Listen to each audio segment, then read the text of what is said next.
సభకు నమస్కారం.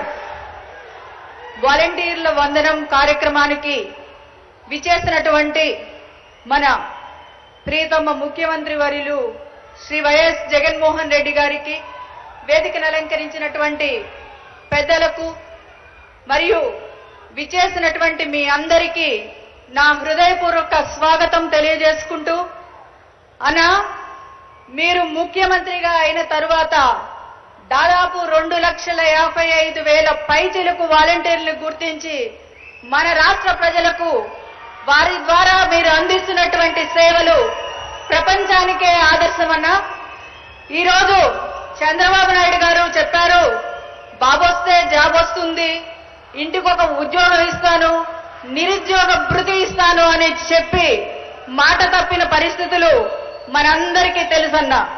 మీరు ఈ వాలంటీర్ వ్యవస్థ తీసుకువచ్చినప్పుడు వాళ్ళు మాట్లాడినటువంటి అవాకులు చవాకులు కూడా రాష్ట్రమంతా చూశారు. ఈరోజు తెగిడిన నోటితోనే పొగడ్తలు కురిపించేటువంటి పరిస్థితికి వాలంటీర్ వ్యవస్థను మీరు తీసుకువచ్చారు. అదే కదా పాలన అంటే.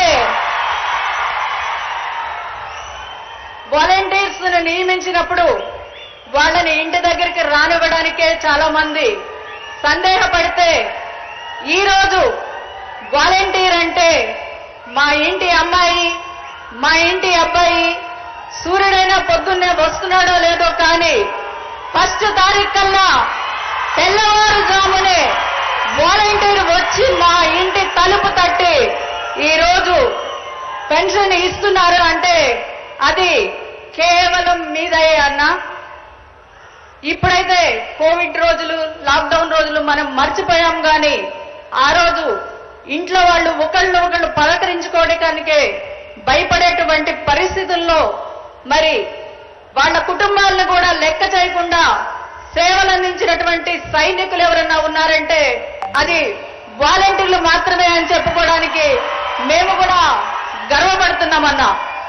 ఇంకా చెప్పాలి అంటే ఈరోజు ఎవరన్నా పెద్దవాళ్ళకి బాగోకపోతే తల్లిదండ్రులు బిడ్డలకైనా ఫోన్ చేస్తున్నారో లేదో కానీ ఈరోజు వాలంటీర్కు ఫోన్ చేసి, అమ్మా మా పెన్షన్ ఏమన్నా ముందు ఇవ్వగలుగుతావా అంటే ఒక వాలంటీరు 2 కిలోమీటర్లు వెళ్లి ఆ 3,000 తనే అందించినటువంటి చరిత్ర కూడా ఈరోజు మన ఆంధ్ర రాష్ట్ర వాలంటీర్లకు ఉందని చెప్పుకోవడానికి చాలా గర్వంగా ఉందన్నా.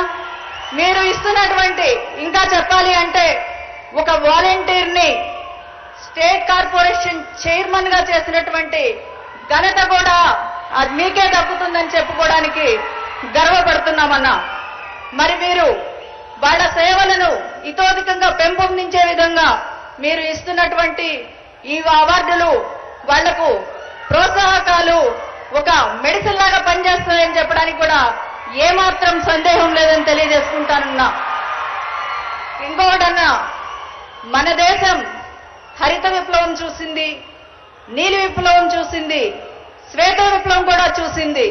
కానీ మన రాష్ట్రానికి ఉద్యోగ విప్లవం తెచ్చినటువంటి వ్యక్తి ఎవరన్నా ఉన్నారంటే అది మీరేనన్నా. ఒకే నోటిఫికేషన్ తో 1,35,000 సచివాలయటువంటి సిబ్బందిని మీరు కులం చూడలేదు, మతం చూడలేదు, ప్రాంతం చూడలేదు, పార్టీలు చూడలేదు, పారదర్శకంగా ఉద్యోగాలు ఇచ్చినటువంటి ఘనత ఏదైనా ఉందంటే అది కేవలం మీకే చెల్లుతుందన్నా.